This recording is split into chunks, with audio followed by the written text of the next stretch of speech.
इस ईद पर social media पर ये बहस छेड़ दी गई है कि रऊफ़ क्लासरा साहब को आप न्यूज़ से किसने ऑफ एयर करवाया था।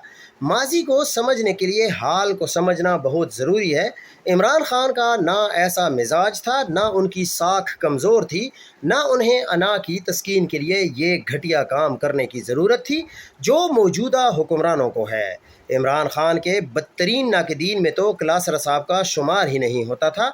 90% मीडिया तो इमरान खान के वज़ीर-ए-आज़म होते हुए इमरान खान के ख़िलाफ़ मगरूर प्रोपेगेंडा करने में दिन रात लगा रहता था।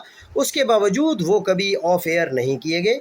ये काम यकीनन जिसने किया है उसने अपनी सफाई में इमरान खान पर गलत इल्ज़ाम आयद करके दिया होगा। जैसे अबसार आलम साहब को गोली लगी, वो सबको पता है कि किसका काम था।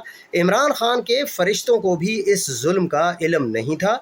मतीउल्लाह जान नाहक अगवा किए गए। जैसे ही इमरान खान को पता चला वो बहुत नाराज़ हुए और उन्होंने जनरल फैज़ को फौरी तौर पर मतीउल्लाह जान को वापस सही सलामत घर पहुंचाने का कहा और उसी शाम मतीउल्लाह जान अपने घर वापस पहुंच गए।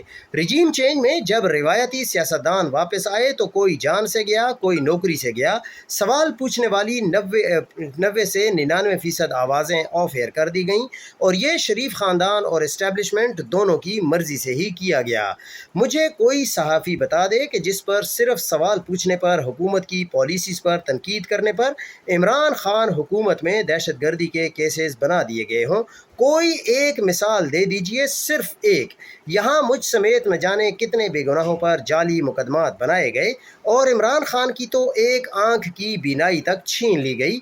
जो इमरान खान आज जालिमों के जुल्म के निशाने पर हैं, कल भी उन्हें इमरान खान के ख़िलाफ़ साजिशें चल रही थी जिनका एतराफ़ ख्वाजा आसिफ ने मंसूर अली ख़ान के प्रोग्राम में किया था कि जनरल फैज़ ने तो 2019 में ही हमें कहा था कि तुम लोग वापस इक़्तिदार में आ जाओ, बाकी हिसाब आप खुद लगा लें। इमरान खान मुखालिफिन इमरान खान दौर में भी इस्टेब्लिशमेंट के साथ मिलकर साजिशें कर रहे थे और आज भी उन साजिशों के नतीजे में इक़्तिदार में आकर अवाम की ज़िंदगी अजाब किए हुए है। क्लासरा साहब की ये बात अच्छी है कि वो आज इस हाइब्रिड रजीम के इस्लामाबाद की हरियाली ख़त्म करके उसे कंक्रीट का जंगल बनाने के मंसूबे के ख़िलाफ़ अभी खुलकर तनकीद कर रहे हैं। When it matters the most. जैसे हम सब ने रजीम चेंज पर पहले दिन से खुलकर तनकीद की। बेशक हमारी जुल्म के ख़िलाफ़ आवाज़ बुलंद करने से जालिम का हाथ जुल्म करने से ना रोक सका, लेकिन कम अज़ कम ज़मीर की अदालत में हम पुरसुकून हैं कि हमने कम अज़ कम वो ज़रूर किया जो हम कर सकते थे। इमरान खान में और इनके सियासी हरीफों में बहुत से बुनियादी फ़र्क हैं। सबसे पहले तो इंसानियत का फ़र्क है, फिर मकबूलियत का ज़मीन आसमान का फ़र्क है, फिर लेजिटिमेसी का फ़र्क है, फिर वोट की ताकत से बमुकाबला फॉर्म 47 से इक़्तिदार में आने का फ़र्क है, फिर इक़्तिदार में आकर आवाम को रिलीफ देने बमुकाबला तकलीफ़ देने का फ़र्क है। बेशक अल्लाह बड़ा बेनियाज है, उसी दुनिया में सबको ये सारे फ़र्क अच्छी तरह समझा दिए। सहाफ़ी आवाम को आवाज़ होता है, उसे सवाल करने का हक़ होता है, उसे उस हक़ से महरूम करना कमज़र्फ़ी है और यहाँ पिछले 4 साल से इस कमज़र्फ़ी की खबर और इसकी खैर से कोई कमी नहीं रही। अल्लाह ही पाकिस्तान के हाल पर रहम करे और इस जुल्म से पूरी आवाम को निजात दे जो अब हद से बढ़ चुका है।